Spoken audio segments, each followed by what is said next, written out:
আসসালামু আলাইকুম। আমি সৃজন চৌধুরী। আমি বর্তমানে আন্তর্জাতিক ইসলামিক বিশ্ববিদ্যালয়ে থার্ড সেমিস্টারে অধ্যয়নরত আছি পিসি ডিপার্টমেন্টে।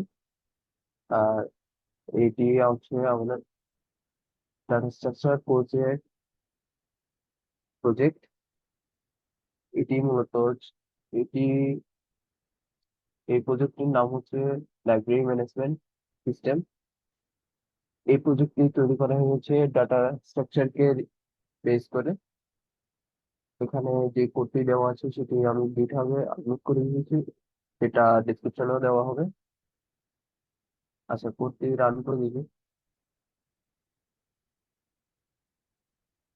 কোডটি রান করলে এখানে প্রথমত আসে লাইব্রেরি ম্যানেজমেন্ট সিস্টেম আর পাসওয়ার্ড। প্রথমে পাসওয়ার্ড দিতে হবে। পাসওয়ার্ড দিয়ে পাসওয়ার্ড হচ্ছে, আচ্ছা পাসওয়ার্ড হচ্ছে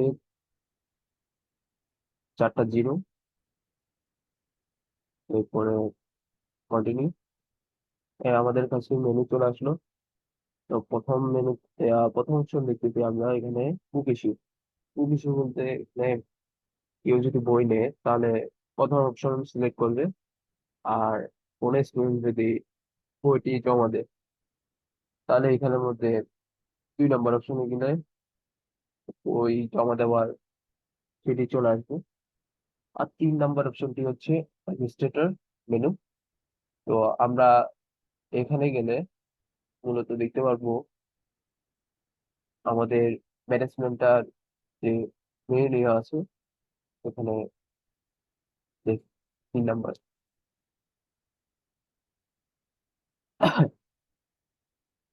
তো এখানের মধ্যে আমরা চাইলে আমরা স্টুডেন্টের রেকর্ড অ্যাড করতে পারবো। এখানে কোন কোন স্টুডেন্ট কি কি বই নিয়েছে সেই রেকর্ডটি পাবো। আর চাইলে স্পেসিফিক কোন স্টুডেন্টের রেকর্ডও চাইলে দিতে পারবো। আর যদি কোনো স্টুডেন্টের নাম ভুল থাকে বা কোনো মডিফাই করতে হয় আইডি নাম্বার, বা এখানে যদি কোনো বই সংখ্যা যদি চেঞ্জ করতে হয় তাহলে 4 নম্বর অপশনে চাইলে ডিলিটও করা যাবে স্টুডেন্টের।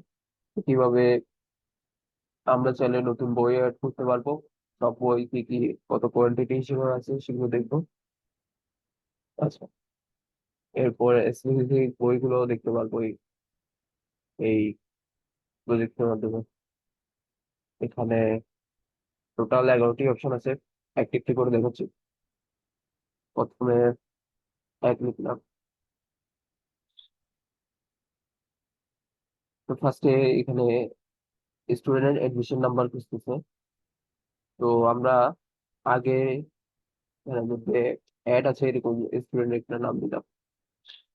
আচ্ছা, স্টুডেন্ট আইডি দিলাম, এরপর নামটা দিব। এই আমাদের এখানের মধ্যে কি আইডি আর নামটা কি শো করতেছে। এরপরে প্রথমে ক্রিয়েট করা হয়ে গেল।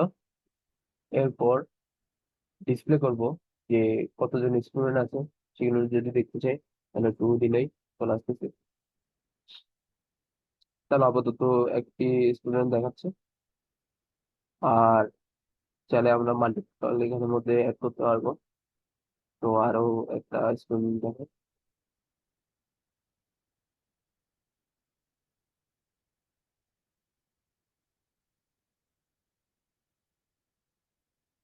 এভাবে করে যত ইচ্ছে আমি অ্যাড করলে এখানের মধ্যে চলে আসবে।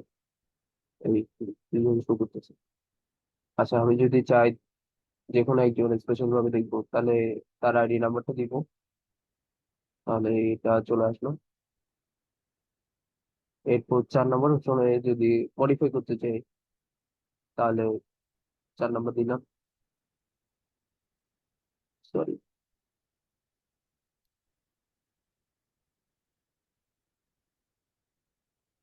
তো আইডি দিব। এডমিশন আইডি যদি চেঞ্জ করতে চাই তাহলে তার কারো আইডি যদি ভুল লিখি তাহলে এখানে এর মাধ্যমে চেঞ্জ করতে পারবো। তো নামটা দিলে আইডিটা চেঞ্জ হয়ে যাবে। এরপর চাইলে আমি স্টুডেন্ট ডিলিট করতে পারবো। আহ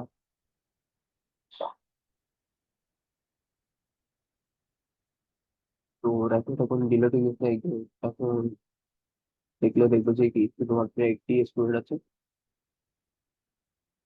এরপর একইভাবে বইয়ের ক্ষেত্রেও আমরা চাইলে সব বই দেখতে পারবো 7 নম্বর অপশনে গেলে। আচ্ছা, এখনো তো এন্ট্রি করা হয়নি, তাহলে 6 অপশনে গিয়ে এন্ট্রি করি আমরা।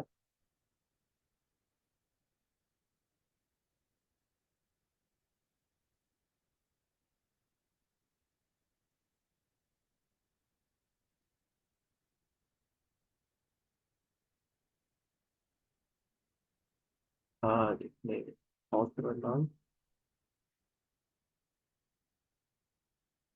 পাবলিকেশন, ওয়েবসাইট, কয়টি বই, বইটি কয়টি আছে সেটা দিব, দিলাম। তো এখানে অটোমেটিক একটি নাম্বার জেনারেট হয়ে গেল, আইডি নাম্বার জেনারেট হয়ে যাবে, বুক নাম্বার, দেন এগুলো তথ্যগুলো ডাটাগুলো এন্ট্রি হয়ে গেছে। এখন যদি আমি 8 নাম্বার ইয়াতে যাই, ডিসপ্লে অল দিই, তাহলে এখানে শো করতেছে কয়টি বই আছে, কত কোয়ান্টিটিতে আছে।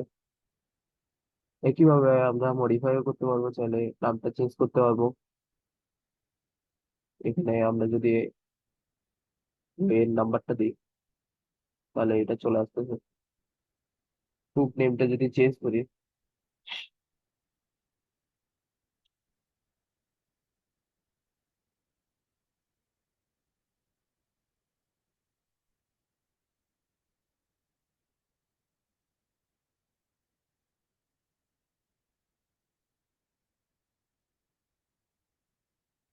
আর এখানে চাইলে আমি বইয়ের কোয়ান্টিটিটাও বাড়াতে পারবো, কমাতে পারবো। এটা চেঞ্জ, আপডেট হয়ে যাবে। এরপর চাইলে আবার যদি দেখি, তাহলে এখানে চলে আসবে এই আপডেট হয়ে গেলে। চাইলে আমরা এটাকে ডিলিটও করতে পারি। জাস্ট বুক নাম্বারটা দিতে হবে, এরপর রেকর্ডটি অটোমেটিক ডিলিট হয়ে যাবে। বই, বই রেকর্ড। এরপর এখানের মধ্যে আমরা যদি ব্যাক টু মেনু দিই, তাহলে আমরা এখানে আবার দেখবো আমরা বুক কিভাবে ইস্যু করবো। 1 নাম্বার গেলাম, স্টুডেন্ট এডমিশন নাম্বার দিব। তো দিলাম এটা। যেহেতু আমরা কোনো বুক ইস্যু করা হয়নি, আচ্ছা, এই আইডিটা মনে হয় ডিলিট করা হয়েছে। Okay,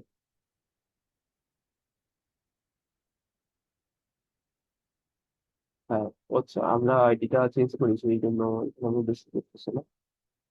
আমরা আবার মেনুতে যাই। ওকে, এখানে আমরা দিয়ে দিলাম স্টুডেন্ট আইডি 34।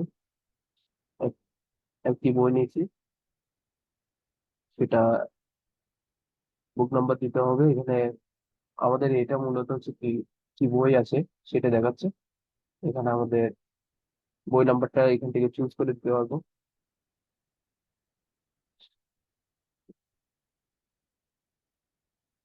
এখানে শুরুতে আমরা চাইলে কেউ যদি বই জমা দেয়, তাহলে এখানে ডিপোজিট অপশনে গেলে আমরা জাস্ট স্টুডেন্ট এডমিশন নাম্বারটা লিখবো, দেন চলে আসছে। এরপর একটা ফাইন আছে এখানে, কেউ যদি 15 দিনের বেশি হয় তাহলে একটা ডে ওয়াইজ ফাইন হিসেবে ইয়ে করছি। তো 15 দিনের বেশি দিয়ে দেখি, মানে পার ডে 1 টাকা করে ফাইন আসবে। তো এখানে ফাইন দেখাচ্ছে 2। তো বুকিং ডিপোজিট সাকসেসফুলি। তো আমাদের 1 2 3 সম্পূর্ণভাবে দেখালাম, প্রোগ্রামটি রান হলো। এটা যদি অপশনটি দিই, তাহলে আমাদের প্রোগ্রাম এই জায়গায় এক্সিট হয়ে যাবে। ধন্যবাদ। আসসালামু আলাইকুম।